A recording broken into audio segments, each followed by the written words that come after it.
press the button. Ready. Okay. Caveman ready.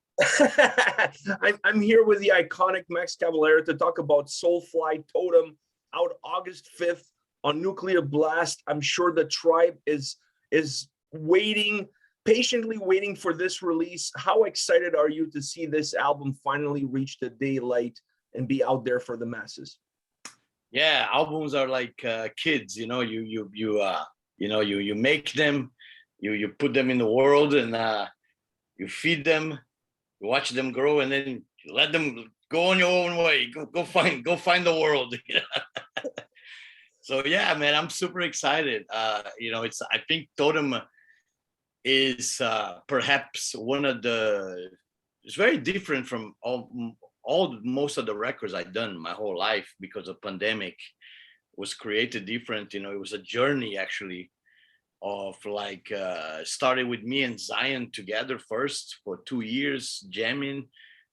Which is very cool, because it took me back to how me and Igor would jam early Sepultura stuff, and how we create like Troops of Doom and Necromancer. It's like a lot of it was just me and him together just playing. And so that's like the bond I created with Zion. So for 2 years we went hard on this record, 4 times a week practicing. It was cool because he was very intrigued by the songwriting, especially my old songwriting. He kept asking me about, how do you write these fucking songs, and what's the secret, and can you show me how you do it, And I was like, yeah, I can show you how you do it. I cannot explain to you how to make this song. Like, I can show you, So I grabbed the guitar and we went jamming, and we talk music, in musical language. I was able to explain to him how these songs come to life, But also he had a lot of input on this record, which is really cool. I listened to him, so I learned from him as well, which is really cool. He was actually really he was talking a lot about time signatures in songs, and he was asking me to do that. Like, I don't know if you know much, but it'd be cool to have different time signatures changes. Like, who are you watching, man? What are you talking about? And then he actually kind of, I think he showed me a Gojira song that had something like that, and I was like, oh, okay, all right. I've done this in the past without knowing what it was, but okay, let's do it. Let's do it now with me actually knowing kind of what it is. So we did in a song called Damage Done, and I think it's a 4/5 tempo. It counts 1, 2, 3, 4, 1, 2, 3, 4, 5, 1, 2, 3, 4. So it's a beat, not 4/4. Yeah. And that was fun. And when I did that, I was like, oh, cool. I've been doing this shit my whole life without knowing what it was. So that was pretty amazing, that to build that kind of connection. So working with your son during the pandemic, putting this record together, is that the explanation behind the heaviness, the more consistent, I'm calling it more consistent, death metal sound that this album has from start to finish? I think that's just a result. I just like to play fast, man. I fucking love it. It's in my blood. It's it's in my. I saw your review, your video review of Scouring the Vial, and when that little part comes in, old school trash. Old school, yeah. I know you love that, and I love the part in the end also when you talk about him. You probably made that for the crowd, and it's exactly that. It's like moments like that in the studio. But I think the pandemic, being pent close of 2 years, all that rage and anxiety, I think the I need a record like that right now. I think the world needs a record like as ferocious as Totem, especially side A. I think side A of Totem is one of the most probably ferocious side A I ever created in my whole career, going back to everything. I think side A of Totem is, and because I like to look at, I'm old school. I look at side A, side B, I'm thinking of the vinyl version, you know. I'm not thinking of the digital version. I'm thinking of, you know, side B is a bit more experimental, especially Spirit Animal in the end. Yeah, Oh yeah, we'll yeah, get to yeah, that yeah. later. Yeah, and I was going to ask you about that because the album is very consistent with its brutality, with its heaviness across the first 8 songs. There's this sense of just staying very compact, short tracks that just hit you hard, one after one, always coming at you. And then you throw Soulfly 12 and you throw Spirit Animal, 2 songs that are, one, because it's instrumental, but even the melody that it has, very different from everything else. And Spiritual Animal, it almost feels like you guys went Opeth or Gajira a little bit with that track. Yeah. What inspired those 2 songs being so different from everything else on the rest of the record? Well, yeah, I mean, there was actually some talk in the studio when we were making the record, and I was almost tempted to leave the record as 8 songs and be just that. So be kind of like our Raining Blood, you know, and it would have been cool. But I don't know. Talking to the producer, I show him the demo of Spirit Animal, you know, and I had a couple of the chords for Soulfly 12. It was a bit like The Cure and Sisters of Mercy, and he's like, "No, you have to. This gotta go on the record, man. Stuff is cool. It's the Soulfly side that you didn't get it on the first 8 songs. Mm-hmm. You will get it on the last 2, you know." So I think in the end we decided to do, make it a whole record, a full record experience, and I think that's maybe the right way, because then you get probably best of both worlds. You get all the fast punch in the face tracks, but also you get a little bit experimental in the end, you know, towards the end of the record. I think as far as I listen, I think it's more enjoyable maybe like that. But I think the creation of Spirit Animal, and Totem in general, it's cool. It was actually very similar. I was watching this Metallica documentary, the Master of Puppets, Hypnotizing Power, and it was very similar, like how they just had like a bunch of riffs and you start stacking them up on top of each other and made the songs for the record. And I was thinking it's very similar to Totem. I had all this, like I had a whole backpack full of riffs, you know, and just drop all the riffs on the table and start picking riffs and building a pyramid, you know, or making a puzzle, you know. And it was cool because even sometimes I think it's the song Totem, we were jamming and I think I only had like 2 minutes of riffs, and I finished the riff, but Zion continued, and then he went into a drum solo, and I was like, "Fuck yeah, that's great! That's yes, we have to put that on a record." And he was puzzled, like, "What do you mean?" I didn't know what else to do. The riff was over, so I just went in some chaotic drum solo. I was like, "Yes, we're gonna put that drum solo in the record, man." And so we put it in the middle of Totem. I told Arthur about it. Arthur loved the idea, and it's cool. It's shit like that I think a lot of people don't do that kind of shit anymore. You know, it's just wild and total freedom to do whatever you want with the song. You know, and when you listen to the track now, to me, it's so cool when that part comes in, because it's just this short drum solo. The song kind of like what happened to the song, and then another part comes in, you know, so it makes it alive.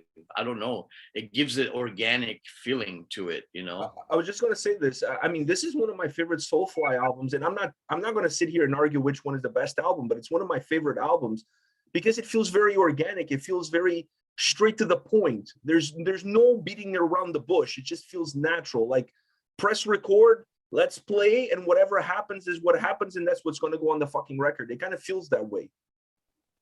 I think there was a lot of that, you know, a lot of stuff like that, which was like, I mean, when you work with Arthur, he's a different kind of producer. You know, he pays attention to a lot of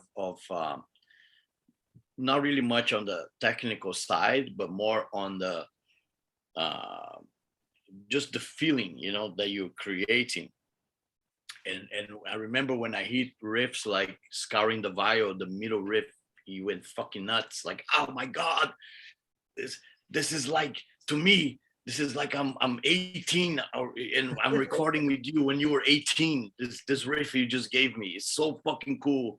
It's like, and he was talking about that. He was a bit like, I'm gonna wake up the young Max, bring him back to life on this record. I'm gonna shake him up, and we're gonna, wake the beast. So that was cool. And on the vocals also, I think a lot of the vocals has this old school feeling with the reverbs and with the reverbs. Yeah. backward shit. I love that shit, because it was something that was really popular back in the day. A lot of bands, I know in Arise, you have that in Arise as well. So there's a lot of bands that back in the day used to use it, and then it kind of completely went out of fashion. But it sounds so cool when the sound behind it really calls for it. People stopped using, and I work with many producers where I would mention this kind of stuff, and they were not interested at all. Like, that's like, it's, I was like, that's just a throwaway thing, It's like, no, it's not. It's a cool fucking thing. It's a huge part of the 90s sound, like we used to do. It's a cool fucking thing. Yeah, like, I mean, when you look back, like, you guys were doing it back in the day. Carcass was doing it back in the day. So many bands were doing it, and it sounded so fucking badass that it was just such a signature element to the sound that it's kind of disappeared. You guys definitely brought it back with this record. Yeah, and that was a bit part of me really insisting on Arthur, but Arthur loves that. So that was really kind of like made for each other, like when I told Arthur, like, can we do some of those backward reverbs? And he went crazy with it. In fact, I think the record before this that he makes was Go Ahead and Die. He did some really wild ones on that one too, but I think on this one it was actually like the perfect amount. Even my vocal, I joke with him, I said, like, man, it sounds like we recorded this shit on a cave, man. We went to some cave in the middle of the desert somewhere and fucking recorded the vocals on a cave because it got all that reverb, but yeah, I think I love it, man. I like I said, I'm attracted to this era. I feel very romantic about the death thrash era of metal, and I just finished the Beneath the Remains tour, and I tell you, man, it's fucking back. I love it because that's my era too. So I absolutely love it. And speaking of that era, you have John Tardy on a track on this album. How did that idea come about of asking him to lay some vocals on one of the songs? Well, yes, I was, when I was writing Scouring the Vial, I sang it first, and Arthur goes, dude, you sound like John Tardy. When I first sang it, it's like, really? I go, yeah, it would be cool to get him on a track, right? Be like, yeah, that would be really cool. So let's call him, man. Just like that, And I mean, I love John. I made the introduction of the obituary book. They asked me to do that. I was very honored to do that for them. I even said if there was ever a hall of fame death metal, they definitely need to be there. One of the pioneers. Yeah, for sure. Together with Possessed and Chuck from Death and Tom Warrior. But I had a little bucket list of guys that I really like. It's like Tom Warrior, John Tardy, even Jeff Becerra. But I think John was cool because John was really connected to the Beneath the Remains, Arise era. He was in the studio when we did Arise. He did some stuff, some backing vocals on Beneath the Remains, so to bring a friend back from that era on this record that to me is really close to that era was kind of like perfect. It was like the perfect, and exactly like you say, his voice is so original. So unique. When it hits in, it's him. It's like, yep, that's Tardy. Yeah, there's nobody else with that vocal style. That nobody else has it. Yeah, So unique, so unique. yeah. It's so I love the tone of his voice, the way he says vile, it's like Yeah. I did a imitation of it that led for us getting the real thing. Let's get the real thing, man. Let's not just imitate him. Let's get him here. Um, so that was good. I mean, he didn't come to the studio. I would have really be cool if it was recorded together. But yeah, we sent him the track, and I noticed that he doesn't do a lot of guest appearances in other records. So that was another cool thing. I love when you get to work with somebody that doesn't do a lot of guest appearances. That's why I'm really, really hot on Tom Warrior for the future. I really, because I don't see him. And I got to watch Hellhammer at Maryland Death Fest. I stay an extra day just for that. I saw the pictures online of you guys together, so I think there's going to be some collaboration in the future. Yeah, it was so cool, and he was so nice, and I let us watch the show from the side of the stage, and I was totally fanboy. I was like, oh, this is bringing me back to if the young Max knew you're gonna be on the side of the stage like that, and it was really cool. And yeah, so there's a possibility for that. I mean, that Maryland Death Fest, that thing was amazing, man. We had such a good show. We really had it was funny because I think we didn't have much time. So I told Igor, play faster. play a little faster than you normally play. Let's go. Let's fucking go. And I don't talk to the crowd. Like none of that fucking hello, how you doing shit. None of that. It's gonna be a savage beating. And it was, man. Just get to the point. It was a savage beating. It was like you came in like a bunch of Viking hordes, rape it, pillage, done. It was cool, man. After the show, it was like most of the people that were there were like completely like blown away. Like this was so cool. And I was thinking to myself, all right, so this is how you. For years, I've been like working on talking to the crowd, doing all these like none of that mattered. Just fucking go and fucking just hit him with the music. That's all you need, And that was fucking cool. That was a cool show, and people loved it, man. And that whole tour was fantastic. The LA show was incredible.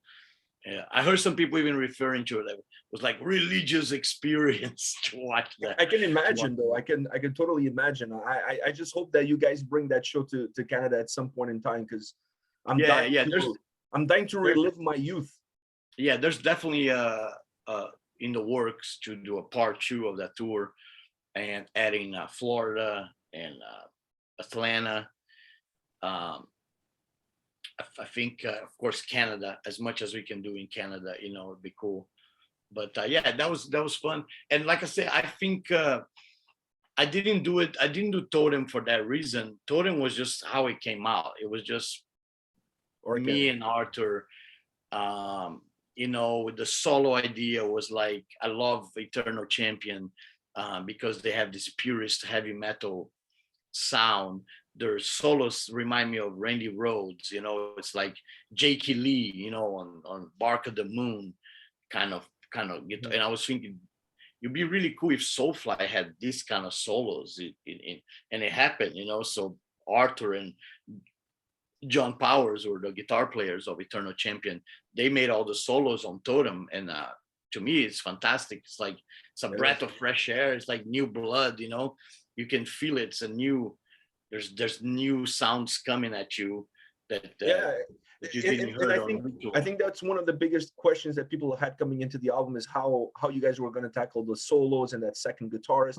I think the album is phenomenal. I mean, if there's one thing you walk away from this record tattooed in your brain is how good the guitars are all around, and then your vocals, because I thought your vocals were perfect for the sound that you guys created. That raspiness, that tone, that dirt was absolutely phenomenal on this album. Thank you, man. Yeah, I mean, we pay a lot of attention to the details on all that stuff, on vocals, on the drumming, on the energy of the drumming. It's like, because Zion's more like a hardcore punk drummer, man, full of energy. It's like, and it's like you're grabbing. I always thought if a metal band grabbed a hardcore punk drummer, it'd be awesome. It'd be great because of the energy. It's not much about playing technical, but that pure raw power that hardcore drummer had. When you watch like old Sick of It All videos and Cro-Mags, when you watch the drums, phenomenal, the power that they have. So I think Zion, the cool thing about Zion, that he comes more from that school of just hard hitting, energy driven drumming, and yeah, we pay attention to all those details on the guitar. Although I did all the riffs, I still sat down with Arthur and talk about the riffs as like which riffs will be good for each song, and like a variety of different riffs, like which one should we put here. And one of my favorite ones is actually on the song Rotting Pain. Is in the end of Rotting Pain. It sounds a bit like it's almost like an old Fear Factory, just like a triplet. But it's so cool when it hits, because it's one of those kind of ending of songs where you don't know where the song is gonna go next. Yeah, and could go any different way, but because we put that extra fucking and when you put the drums like that, it's like, yes, it's super cool. Or the Damage Done was another one. Like the ending, we created the whole ending. Me and Arthur sat down and we were listening to, I forgot which track was an Exhorder track of an Exhorder song, and had this really cool slow down ending. And we're like, let's build a slow down ending that's kind of like that, and I think Arthur is a bit like a secret weapon to have it. He's responsible for Nightmare Logic, which is to me one of the coolest records that came out in the last 10 years, man. I remember when Power Trip dropped that record and I listened to it, I could not believe this was done right now. I was like, no way, impossible. This is not possible. My head could not comprehend what's been done here. What kind of witchery is this? This is black magic. What is this? How you did this, because you grabbed the spirit and the power of the 80s trash, made it into a record right now. So I talked to him a lot about Nightmare Logic and how much I wanted the Soulfly record to have that spirit, which I think we achieved in some ways. It feels to me very old school feel to the whole record. Yeah. The album is definitely a nod to that old school death metal thrash. I still feel like it has a huge amount of death metal in it from start to finish, but it definitely has that old school. You guys definitely captured that. And yeah, we're going for that, and I think some people have mentioned that they think it's a bit similar also to Dark Ages in a way, especially the experimental side with the Spirit Animal and Soulfly 12. And I think there is some similarities, because when I was making Dark Ages, that's when Dimebag passed away, and when I was making Totem, that's LG Petrov from Entombed passed away, and I was very shocked and sad, but I also wanted to put those emotions into songs, and that kind of gave the idea for Scouring the Vial, because it's like a fuck you cancer letter, like, because I hate cancer. He has taken people away from my family. He has killed some of the greatest, Dio,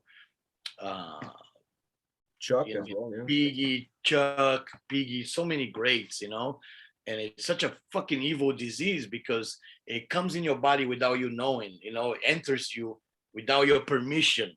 It's an invasive motherfucker, goes in, it destroy you from the inside and then leaves you to die. It's like, fuck you, man. So I wanted to do a fuck you song to cancer, and so Scarring the Vials ended up being that song, you know. But you know, overall, I think a lot of the concepts on the record are, I was trying to create this kind of atmosphere of nature, really spirits and nature and folklore and forests, and which is like not, Soulfly hasn't really went there yet. So that was with the album cover as well. I think the guy did a great job on the cover, you know. So Yeah. again, an old school cover that you can watch for many hours, you know. Look at all the details. Everything about this album has that old school touch, that's for sure. Yeah, we try to, you know, we try to me, that was the fun of that era, was when you went into a record, it was an actually journey, you know. Mhm. You just don't listen to one song. And no, when I listen to Entombed, you know, Left Hand Pat, it's a journey, man. I'm going in. I'll see you all in a fucking couple hours, you know. I got my fucking cover. I'm looking at all the details. I'm looking at the back cover, the photos, the thanks list, the bands they listen to. Then I go check out more bands, you know. Yeah. There's a whole ritual journey. And that's what I love about metal, you know. I think that's what I'm trying to preserve here with Totem, is that spirit. I hope this generation gets it, you know. It looks like they will, by the feelings I got from the Arise Beneath tour, to the reactions so far for the record. It's looks like it's going to be a good one that a lot of people are going to get to enjoy, you know. Yeah, I mean, I'm getting up there, man. You know, I'm going to be 53, I think, in August. The record comes one day after my birthday, so it's like, yeah, it's a nice birthday gift.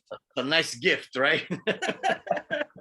Yeah, it's so a nice. I'm gonna be in Brazil, by the way, for my birthday, so it's so, you know, funny enough, when the album comes out, I'm in Portugal, so I'll be celebrating with some caipirinhas on my end. All right, yeah, eating some bacalhau. Well, Max, thank you very much for your time, and it's always an absolute pleasure. I'm always looking forward to you releasing new material, because that means we get to chat. So thank you very much for your time. All the best. Thank you, man. See you in the future, all right, brother? Take care, man. Take care. All right.